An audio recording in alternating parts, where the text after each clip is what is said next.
it's Mrs. McKelvy back with the next story in 13 Alabama Ghosts and Jeffrey. The story for today has a setting in a place that is very close to where Catherine Tucker lived. And then there's a second setting in this story, and it is one from an earlier ghost story that we heard. So listen carefully to this story and see if you can hear and remember this second location. The story is called The Return of the Ruined Banker. One afternoon, not long ago, a guide was showing a group of tourists through Selma's Sturdivant Hall. The visitors had been given a brief history of the mansion from the time of its construction in 1852. And after admiring graceful proportions of the downstairs parlors, they were guided to an upstairs bedroom. It was here, in the quiet of this corner room, that the guide, while describing the rope-laced trundle bed and other old furnishings, suddenly stopped in mid-sentence. The guests noticed that she had become very pale, and one of the men in the group started to help her to a chair. But before he reached her side, she took a deep breath and continued her interrupted story. After the tour was over and the visitors had gone, the guide hurried to her friend who was keeping the guest register. "He's here again," she exclaimed. "He brushed against me in the upstairs bedroom. I never felt anything quite like it. His touch was clammy and frightening. And just last week," she exclaimed, "he was in the downstairs parlor. I'll never forget how that sudden rush of cold air felt. It seems he always comes when there are groups of tourists here. I can't decide whether he dislikes having strangers in his home or whether he wants to remind me to tell the people of his remarkable success story and what a fine person he was. Whatever the reason, I know John Parkman's ghost is right here in Sturdivant Hall." John McGee Parkman lived in the white-columned mansion, now known as Sturdivant Hall, for only 3 years, from 1864 to 1866. But they were 3 of the happiest years of his life. At the age of 29, Parkman was president of the First National Bank of Selma, a new institution with a capital of $100,000. He had a charming wife and 2 beautiful little daughters, Emily Norris Parkman and Maria Hunter Parkman. He occupied a place of esteem in the social and business life of Selma, and his home was one of the most splendid in the entire Black Belt. Life was good. Then, with a suddenness that shocked the entire community, John Parkman's career ended in disgrace. The youthful bank president was the victim of the same error of judgment that ruined older and more experienced businessmen during the post-war period. He speculated in cotton.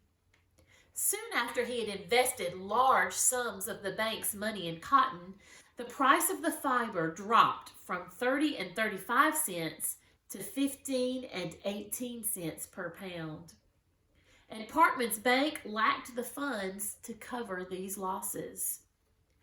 Because federal money was deposited in the First National Bank, General Wagner Swain, commanding officer of the U.S. troops in the Selma district, moved in quickly, closed the bank, and placed Parkman under arrest. Parkman was taken then under guard to Cahaba and confined in Castle Morgan, the prison which had only a short time before been used by the Confederate government for the incarceration of Yankee prisoners. Up to this point, the facts about Parkman's life are clear, but there are confusing and conflicting reports regarding what happened after his imprisonment, particularly what happened following his escape from the stockade at Cahaba. According to one story, friends in Selma, men who believed that Parkman's poor judgment did not merit such severe punishment, arranged for his escape from the prison Castle Morgan. They first bribed the warden of the prison to cooperate with them in carrying out the escape plan. Then they arranged for a steamer to be waiting at the Cahaba Wharf, some 50 yards down the bluff from the prison, to pick Parkman up. The scheme called for a group of musicians dressed in bright costumes to march up and down in front of the stockade to divert the guards, while Parkman climbed over the rear wall of the enclosure and then escaped by running down the bluff to the waiting boat. Every detail of the planned prison break seemed perfect. The costumed musicians were putting on a splendid show at the prison's entrance. The warden had left Parkman's cell unlocked, and the boat was waiting. But someone saw Parkman as he was climbing over the wall and raised the alarm. Several shots were fired. Some witnesses said that Parkman was shot as he dived into the river. Others said he was so frightened by the shots that he dived under the boat and was killed by the big paddle wheel. Still others contend that he made good his escape. There was even disagreement about who fired at Parkman. One report was that his so-called friends shot him themselves to make certain that Parkman would never divulge information which would have linked them to the bank scandal. These friends, one story tells, claimed his body in secret and, hidden by the thick shrubbery, buried it at night near a scuppernong arbor at the rear of Sturdivant Hall. Another more romantic but less believable story says that the young man's body was swept by the current down the Alabama River and that it finally lodged in the low limbs of a willow tree.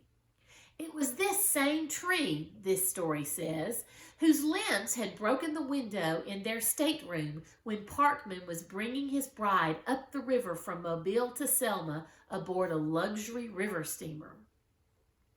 If there are questions concerning Parkman's death, there is little question regarding the return of his ghost to his beloved Sturdivant Hall. Students of the supernatural say the ghost came back to try to clear Parkman's name on the blemish cast on it by his handling of the bank's funds, and perhaps their theory is right. He did not return to Sturdivant Hall immediately after his death. In fact, it was not until after his home had been sold to Emil Gilman, about 3 years after the Castle Morgan episode, that Parkman's ghost first visited the premises. The property, for which Parkman had paid $65,000 when he purchased it in February 1864, sold for only $12,000 when it was sold to Gilman, and the transaction left Parkman's family destitute. Servants in the home, many of whom had been employed by Parkman, were the first to be aware that his spirit had returned. They refused to walk through the back lot near the carriage house after dark, and even during the daytime they avoided the shadowy recesses and areas where the thick growth of fig trees and scuppernong vines were. "Mr. Parkman's there," they would answer when asked why they circled around the back lot. "He's come back." 3 or 4 of them stoutly declared that they had seen Parkman walking about in the orchard. Others were equally firm in their assertions that they had seen him on the side portico leaning against the iron grillwick railing. And still others told of having seen him quite distinctly gazing out from the cupola atop the house. All of the servants who talked of having seen Parkman affirmed their belief that he was buried near the Scuppernong arbor and that his restless spirit roamed from that grave. Even when they were told that Parkman was probably interred in the family lot in Live Oak Cemetery, they kept insisting, "No, Mr. Parkman is right here. He's buried under that fig tree by the arbor, and he's troubled and restless, mighty restless." It must indeed be the restless, troubled ghost of John Parkman that wanders still through the spacious rooms and around the grounds of the home he loved, appearing only when crowds of people are present. Is he objecting to the intrusion of these strangers into his home? Is he trying to play again the role of gracious host to a happy gathering of guests? Or is he seeking a defender, someone who will clear his name? No one knows for sure. And that's the end of that story. Did you hear the setting of the other story that we heard earlier in 13 Alabama Ghosts? It was the location of the prison where Mr. Sparkman was held. Do you remember the town where that was?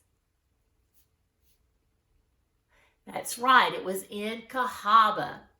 Well, your challenge for today, your thinking challenge, is to think about something that was mentioned in this story.